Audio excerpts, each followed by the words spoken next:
Non, ils n'ont qu'à prendre un. Les éléphants là, quand on compte sur eux, c'est là, ils nous déçoivent.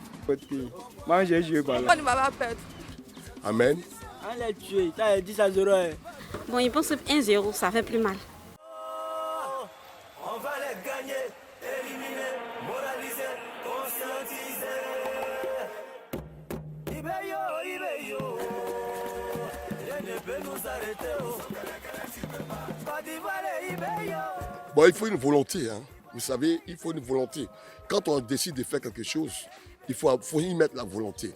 Et c'est la volonté. Lorsque la volonté n'est pas captive, amen, qu'elle est animée par la volonté de Dieu, par la puissance de Dieu, on doit s'élever. Même si tu as tous les dons, tu as tout le talent, mais si ta volonté ne s'élève pas, tu ne peux rien faire. En tout cas, moi je pense que la Côte d'Ivoire va gagner. Et puis on va gagner 3-0. Ce sont les éléphants qui gagnent toujours la Côte d'Ivoire ou rien.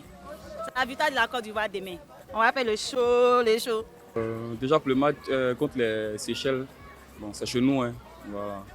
Et vu le niveau des deux équipes, voilà, le Seychelles, avec toute l'humilité qu'il faut aussi, voilà, une petite équipe par rapport à la Côte d'Ivoire. Donc logiquement, les éléphants doivent l'emporter. 3-0 selon moi. C'est maintenant le coach a été chercher une équipe type. Donc il panache un peu. Donc il sait que c'est nul encore fait. Mais il ne pense pas sûr qu'on va gagner, même si c'est une petite équipe. Et puis les petites équipes sont difficiles à gagner aussi de nos jours. Tout le monde sait jouer, donc ça sera un peu chaud. La Côte d'Ivoire, là, vraiment, là, on ne leur fait pas confiance. Bon, peut-être 1-0. Bon, le match de demain, moi je pense que déjà la Côte d'Ivoire, genre l'effectif est déjà bon. Et tout ce qu'on souhaite à la Côte d'Ivoire, c'est une bonne chance, quoi. 2-1 pour la Côte d'Ivoire. Moins 3 comme ça.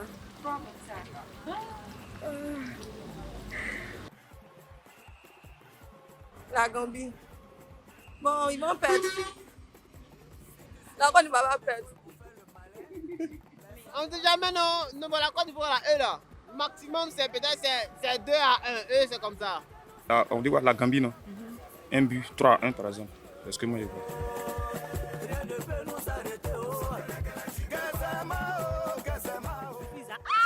C'est lui qui fait le passement des gens là. C'est lui, on le connaît, il joue très bien. Les deux matchs amicaux qu'on a joués, bon, ça n'a pas été bon sur son côté. C'est pour ça, moi, je vois, c'est pour ça qu'on ne l'a pas appelé. Mais il pense qu'il sera, actuellement, ça va un peu, donc il va revenir forcément en force. Wilfried Zaha, c'est un bon joueur, mais ça n'a jamais été un grand joueur en sélection. En équipe nationale de Côte d'Ivoire, il nous a jamais épaté en fait. En Europe, dans son club à Crystal Palace, il a eu à faire de bons matchs. On sait qu'il a des qualités et tout, mais en équipe nationale, non. Voilà. Donc moi personnellement, son absence ne me dérange pas. Parce que j'estime qu'il y a certains jeunes joueurs, tels que Adengra, hein, je préfère encore même un Jean-Evra Crespo, voilà, qui lorsqu'on l'appelle pour la sélection, il mouille vraiment le maillot. Mais Wilfried Zaha, je le trouve un peu suffisant quand il vient en sélection. Voilà, on a l'impression que il vient un peu comme le patron, tu vois. Il est tout le temps de mauvaise humeur, il est tout le temps agacé sur le terrain. On ne sent pas qu'il veut vraiment mouiller ce maillot-là. Voilà. Donc moi, sincèrement, son absence ne me dérange pas, bien au contraire. Ceux-là, c'est les bourgeois. Bah, même s'il n'est pas là, les Ivoiriens restent les Ivoiriens. Plutôt les éléphants restent les éléphants. Ils vont gagner le match. La condition qu'on a besoin du staff ne l'arrange pas et tout. Moi, je pense que c'est un joueur qui est bon, mais il n'y a pas de communication à son niveau et puis au niveau de la FIFA. Bon, je pense que son absence a mis un vide dans l'équipe parce qu'il était aussi un bon joueur. Bon, j'en dirais que Wilfried Zaha, selon moi, a une capacité. Si sa présence, disons, il n'y est pas. Donc je souhaiterais qu'il soit là pour que l'équipe puisse en évoluer comme il en faut. Non, il n'y a rien. Il est là, il n'est pas là, nous on gagne. La Côte d'Ivoire.